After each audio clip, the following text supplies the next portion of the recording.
रायगड जिल्ह्यातल्या औद्योगिक वसाहतीमधून होणाऱ्या घातक प्रदूषणामुळे स्थानिकांच्या आरोग्यावर परिणाम होते। मात्र गेल्या अनेक दिवसांपासून इथली प्रदूषक मोजण्याची यंत्रणाच ठप्प असल्यामुळे वायू प्रदूषणाचा मुद्दा गंभीर बनत चाललाय।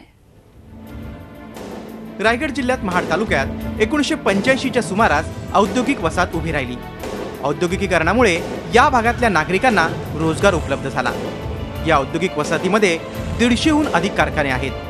यातील 90% कारखाने रासायनिक आहेत। एकीकडे पोटापाण्याची सोय झाली, आर्थिक सुबत्ता आली असली तरी विषारी घातक वायूमुळे स्थानिकांना विविध आजारांना तोंड द्यावं लागतंय। MIDCचं ज्या मेजर केमिकल झोन असल्यामुळे रात्री जे हवेतलं प्रदूषण होतं त्यामुळे बिरवाडी आणि परिसरातल्या लोकांना विशेषतः दम्याचे प्रकार, थायरॉइड, डायबिटीस अशा संधिवात अशा प्रकारच्या असंख्य रोगांना सामोरं ह्याचं प्रकर्षाने प्रमाण वाढलंय।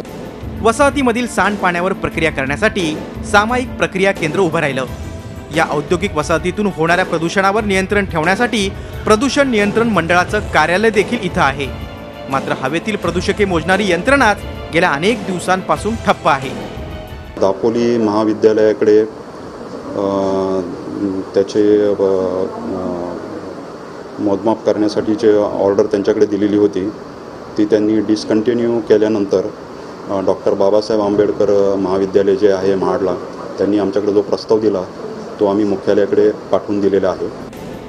तळोजा वेस्ट मॅनेजमेंट प्रकल्पाच्या धर्तीवर महाडच्या या औद्योगिक वसाहतीमध्ये नवा प्रकल्प उभारण्याचा घाट घातला जातोय।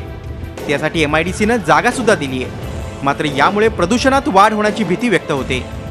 हा प्रकल्प इथून रिलोकेट करा, कारण 2001च्या जनहित याचिकेमध्ये माझीच मागणी होती की CTP व्हावा, हॅझार्डस वेस्ट ट्रीटमेंट व्हावी, ह्या माझ्या मागण्या होत्या। तेव्हा त्या मागणीला मी आजही धरून आहे, परंतु तो प्रकल्प सायंटिफिकदृष्ट्या योग्य जागा निवडून इथून रिलोकेट करावा। हा प्रकल्प इथं आला तर स्थानिकांना गाव सोडून जाण्याशिवाय पर्याय उरणार नाही। त्यामुळे सामायिक प्रक्रिया केंद्राच्या उभारणीसाठी जसा लढा दिला तसा घनकचरा प्रकल्प रोखण्याचा निर्धार पर्यावरणवादी आणि ग्रामस्थांनी केलाय। प्रफुल्ल पवार, झी मीडिया, महाड, रायगड। झी 24 तास रहा एक पाऊल पुढे।